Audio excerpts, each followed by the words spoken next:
चलिए बच्चों, आज हम एक नया अध्याय कार्य ऊर्जा तथा मशीनें शुरू करने वाले हैं। ठीक है, तो आज हम कार्य ऊर्जा तथा मशीनों के संबंध में अध्ययन करेंगे। दैनिक जीवन में हम कार्य शब्द को कई अर्थों में लेते हैं, है ना। आइए यहाँ पर जो दिए हुए वाक्य हैं उनके संबंध में विचार करते हैं। जैसे रविंद्रनाथ टैगोर ने गीतांजलि की रचना कर एक अद्वितीय कार्य किया। क्या किया? कार्य किया। और एक अन्य वाक्य है, जैसे मैं कारखाने में कार्य करता हूँ।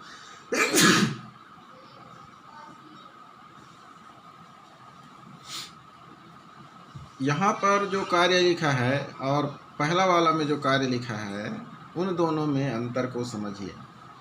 यहाँ पर रविंद्रनाथ टैगोर ने गीतांजलि की रचना की, माने ये पुस्तक से संबंधित है। गीतांजलि एक पुस्तक होती है ना, और उस पर कार्य किया। और कारखाने में जो कार्य वह मेहनत से पर आधारित है ना। तो पहले वाले में जो कार्य किया है, दूसरे वाले में जो कार्य दिख रहा है, उन दोनों में बहुत अंतर है, इनके अर्थों में अंतर है। और इसी को विज्ञान की भाषा में कार्य नहीं कहा जा सकता। इसको विज्ञान की भाषा में कार्य नहीं कहेंगे। विज्ञान के भाषा के आधार पर कार्य का अर्थ होता है कि वस्तु पर बल लगाया जाए और वह वस्तु जो है वहाँ से खिसक जाए। मतलब बल लगा करके किसी वस्तु पर किए गए स्थान परिवर्तन को कार्य कहते हैं, है ना। यदि वहाँ पर वस्तु जो है नहीं खिसकती है और हम पुरजोर कोशिश करते हैं, खूब बल लगाते हैं और फिर भी वह नहीं खिसकती है, तो कहा जाएगा कि हमने कोई कार्य नहीं किया। एक ठेला चलाने वाला व्यक्ति ठेले पर बल लगाकर उसमें रखे अनाज के बोरों को एक स्थान से दूसरे स्थान तक ले जाता है।